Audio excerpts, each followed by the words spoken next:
May tindahan ka ba na kagaya ko? Maliit man o malaki, pero alam ko sisi, ramdam mo ang katumalan ngayon. Sa mga wala pang tindahan na nanonood kay Ate Tintin, hindi ko kayo dinidiscourage. Ito ay real talk. Talaga naman, totoo naman talagang nararamdaman natin ngayong katumalan ng tindahan. Kasi nga, nangyayari talaga yan. Kahit saan kang lugar magpunta, nararanasan din ang pagkatumal. Pero syempre, hindi naman laging tumal. Pero ngayon talagang June, ramdam na ramdam ko yung pagkatumal simula nung June 1 hanggang ngayon mga kasari.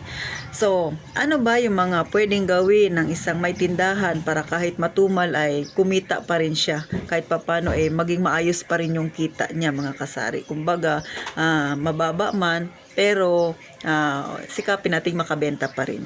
Syempre, number one dyan, dapat tayo ay mas-sales stock.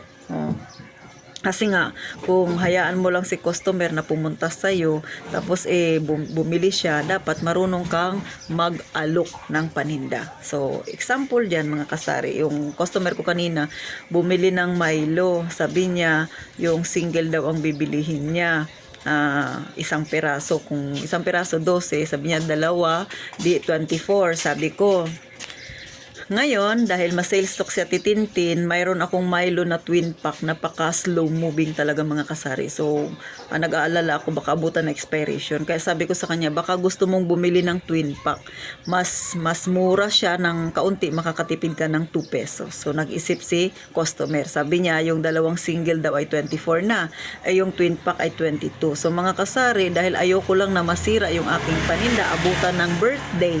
So, kahit na medyo bumaba ng kaunti, doon yung aking benta, pero inalok ko pa rin. Syempre, mas maganda pa rin yung naipupush mo yung paninda mo na slow moving. So, yun na nga, naipush ko siya, pero lumaki pa rin ang benta ko. Bakit? Kasi akala niya na, syempre, iniisip ni customer na nakatipid siya. So, dalawa na kaagad na twin pack ang binili niya. So, kumita ako. Diba? 44 pesos na kaagad yun mga kasari. So, ganun lang kasimple yung pag-sale stock sa mga customer. Minsan, kailangan lang nating i-push yung paninda natin o kaya kailangan lang nating kausapin si customer para maisip niya na mas makakatipid siya dito sa inaalok mo kaysa sa bumili siya doon sa normal niyang o kaya yung palaagian niyang binibili. So, syempre, kung mas marami yung bibili niya, mas malaki yung ating kikitain. So, ganun lang mga kasari. Syempre, hindi naman ako nag-expect na dalawa yung bibilhin niya na twin pack. Pero nagpasalamat ako kasi iniisip niyang mas nakatipid siya. Mas lumaki naman yung benta ni Ate Tintin. So, ganun mga kasari. Maliban pa dyan, katulad ng sabon mga kasari. So, kung isang putol ang bibilihin niya, katulad ng Champion, syempre 9 pesos yung bintahan dito sa amin. So, pagka 9 pesos, i-times mo ng 4 na putol, so 36 pesos. Ang puhunan ni Champion ay nasa 23.50. Kung hindi ako nagkakamali, sabihin na natin 23.50 less natin ay, so sa isang bareta may tubo ka ng 12.50. So ang ginagawa ni Ate Tintin, pagkatingin ko medyo kaya ni customer na bumili sa akin ng isang bareta, yung 4 na putol. So sabi ko sa kanya, bumili ka ng isang bareta or 4 na putol, i-discount kita. So syempre, 4 naman yung binili niya, di-discountan ko siya ng 3 piso. Sabi ni customer, oo nga, syempre mas makakatipid siya doon. So ako, lumaki yung aking benta.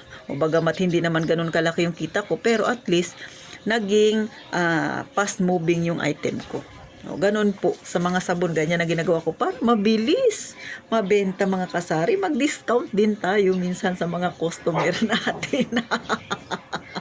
Ilan lang yan sa mga ginagawa kong technique mga kasari para syempre mas marami siyang bilhin. Kasi nga kung isang puto lang yung bibilhin niya, 9 pesos lang yung benta ko. Kung alokin ko siya na may discount siya, syempre kikita ako ng mas malaki doon kasi magiging 4 na putol na yun, di ba? So, mindset lang minsan mga kasari. Itong payo na ito ay bagay na bagay ito sa magsisimula pa lang ng tindahan. Kasi sa mga datihang may tindahan na dyan, alam na nilang pasikot-sikot. Pero minsan, nakakalimutan din minsan ni tindera kasi nga masyado siyang nakapokus doon sa Ate mahina ang benta. So, kailangan minsan mag-refresh din tayo ng ating nalalaman. At syempre, minsan kailangan din natin na may magpaalala sa atin para maalala natin yung mga ganyang technique. O, di ba mga kasari? So, normal lang yan. Kanya-kanya naman tayo ng diskarte, pero sa titintin, ganyan yung diskarte. Kung minsan, kung ano yung nakikita ko na ginagawa ng mga grocery store, ina-apply ko rin sa tindahan ko. O di ba kayo, pag pupunta kayo ng grocery store, katulad ng surf, may buy 6 plus 1. So yung plus 1, libre yun. O, yung sa buy 6 na yun, kumita ka na doon, nagkatubo ka na doon, so libre yung isa doon. So pwede mong gawin yung plus 1 na yun, yung libre na yun, pwede mong i-discount sa ibang mga customer. Sabihin mo, bumili ka ng 6, di-discountan kita. Pero tumubo ka pa rin. Bakit? Siyempre may plus 1 na yun. So yung mga ganyang klase, mga kasari, na makakatulong sa tindahan mo. Siyempre, meron kasing mga customer na maramihan maglaba. So, ranas ko na yan. May customer ako na ganyan karami bumili ng sabon. So, ang ginagawa ko, nagdi-discount ako doon sa binili niya. Pero, siyempre, kumita pa rin ako kasi may plus 1 man yun.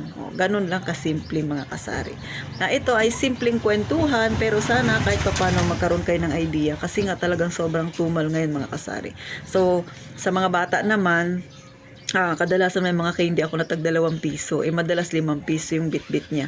Sabi niya, ate, pabili ng candy, yung tsokolate tag 2. O, syempre, magbabarya pa ako ng piso. Kaya sabi ko sa kanya, sige, yung piso mo, chocolate na lang din na tag piso. O, mga ganun. Simpleng kwentuhan lang yan sa customer mo na makakatulong sa'yo ng malaki sisi kahit pa piso-piso lang yan. O, diba? Ikaw ba na may tindahan? Anong style mo? Anong mga pinagagawa mo? Share mo naman dyan sa comment section. So, paano mga kasari? Sana kahit paano napangiti kayo natitintin. Mga simpleng kwentuhan na makakatulong ng malaki sa ating may tindahan. Lalo na ngayong napakatumal. So, sisi, subscribe na. Pindutin mo na yung subscribe button dyan. So, paano makikita tayong muli sana mga kasari sa susunod na vlog ni Ate Tintin.